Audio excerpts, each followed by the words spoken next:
CEO of TechQuest Pennsylvania, and welcome to TechQuest TV. At TechQuest TV, we're all about technology and innovation, and we're all about going around the state and getting the good ideas that help build the infrastructures and the workforce and the innovations that drive the technology industry right here in Pennsylvania. And my guest today is one of the leaders in transportation funding issues. And we all know in the tech industry, we need good roads, we need safe bridges, we need safe everything to get to and from work and to grow our business and our industry here in Pennsylvania. Rick Geist, welcome to TechQuest TV. Thank you very much for having me. Rick, glad to be here. Tell us a little bit about your district and where you're from. I'm from the city of Altoona in Logan Township, and I've been in the General Assembly. This is my 32nd year, and I've chaired transportation for 16 years, and just love what we're doing and look forward to working on rebuilding Pennsylvania's crumbling infrastructure. Now, the tech industry, we've helped form the Pennsylvania Infrastructure Group. We're very interested in the infrastructures that drive our economy because they're so important to the tech industry. But we've had some major changes happen in the last couple of months here with transportation and the I-80 tolling thing. Tell us a little bit about where we were and where we are right now. Well, it's Act 44 is what it's known as, and we resisted it, opposed it, and voted against it because we felt that what they were doing was really illegal. It didn't match the federal guidelines at all, and it was against the federal law. And that proved to be right. The Turnpike spent a tremendous amount of money on spin, and they lost.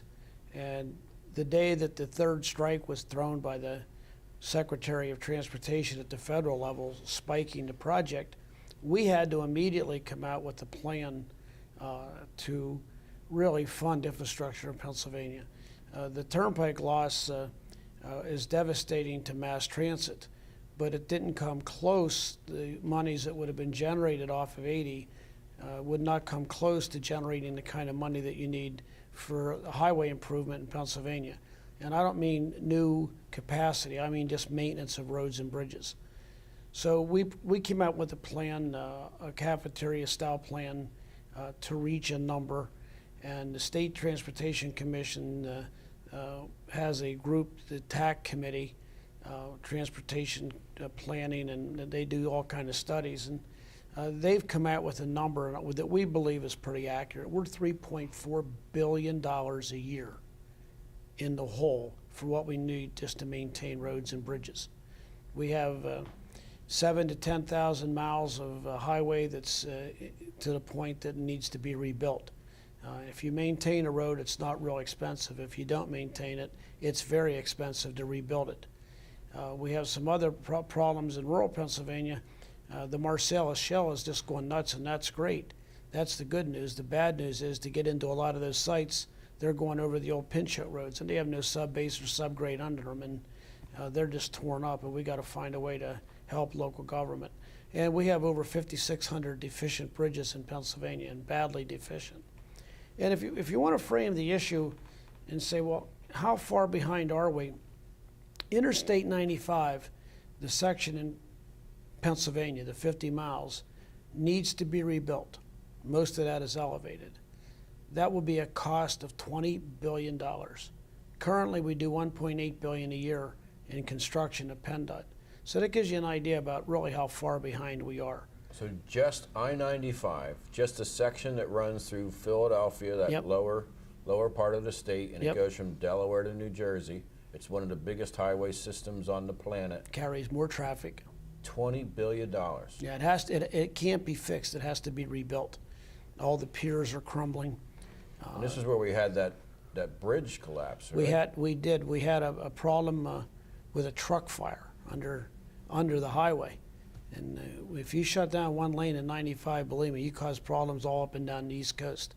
So we've proposed part of our plan is a public-private partnership plan, and to attract the private sector to do the rebuild, add the extra capacity lanes and charge tolls in them with time of day pricing. There's an awful lot of interest out there in the private sector to do that, and we know there's a lot of pension fund monies and others that are very interested in investing in Pennsylvania. The critics seem to just say they don't like public-private partnerships just because, but they don't come up with the alternative to do the $20 billion fix. There is no alternative. There's no alternative. You can't go to the pump anymore and get that kind of money. At the pump is a decreasing return anyhow, because the federal corporate average fleet economy keeps going up, which means you use less gas in Pennsylvania, and the hybrids don't burn it. So if you believe that the fairest system is a system where the user pays, and that's always been the whole idea behind the Highway Trust Fund, that then you have to get into a plan somewhere along the line to do this. We're going to embark on something unique and different here in Pennsylvania, and we believe a lot of it has to do with the plan we brought forward. Starting next week, our policy committee has combined with the Democratic Caucus Policy Committee and the Transportation Committees, House Republicans and Democrats, will be holding joint hearings all over the state on putting together a cafeteria plan. Now, we're going to hear from everybody, but we have House members, of course, who believe that you could take excess caucus monies and a couple other things and that'll fix the whole problem. And that representative has more bridges and roads in his district that are in terrible shape. He just doesn't want to fix them. So the scale is $3.4 billion a year. That's correct. The revenue systems that we've developed over the last 100 years all have declining revenues. That's correct. It's going to get worse if we don't do something. So there's been all these Band-Aids. Yeah, it's time to fix it. 97, when we passed it, was the last increase in Pennsylvania, and the last increase at the federal level was 1992. And you know what a dollar was worth in 97 compared to today. So we've gone backwards for 20 years. No, on one side, no one wants to pay higher taxes. Everybody wants somebody else to pay. But this type of economic development, the repairing of our infrastructure, the roads and bridges, puts people to work. Real jobs. Real jobs. We've been criticized now because they're temporary jobs. But the last time I checked, all construction jobs are temporary.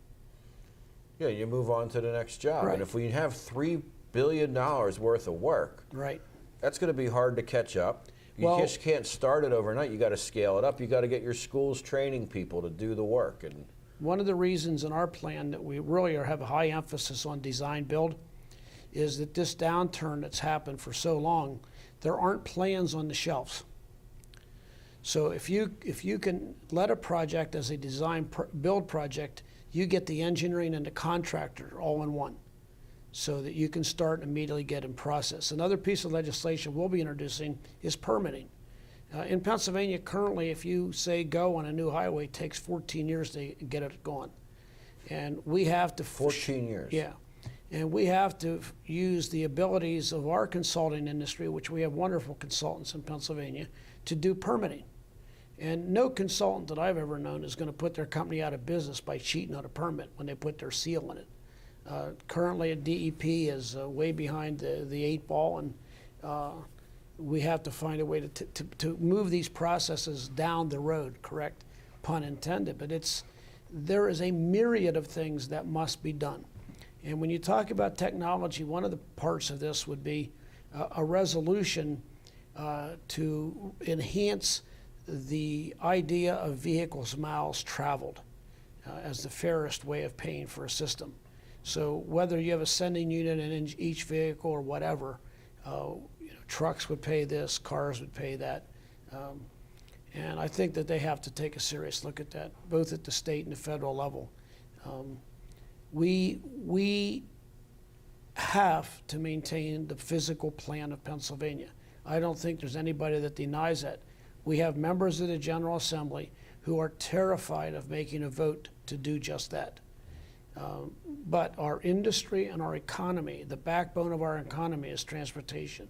Whether it's Sate in the Philadelphia region, people have got to get to work. No matter where it is, we need to move goods. And when you're the Keystone State with more east and west and more origins and destinations than any other state, it's an absolute must to our economy.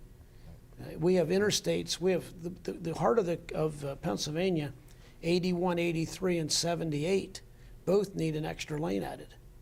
Rick, you've been a statewide leader. We appreciate your support. We look forward to working with you. And to our viewers, we'll be right back.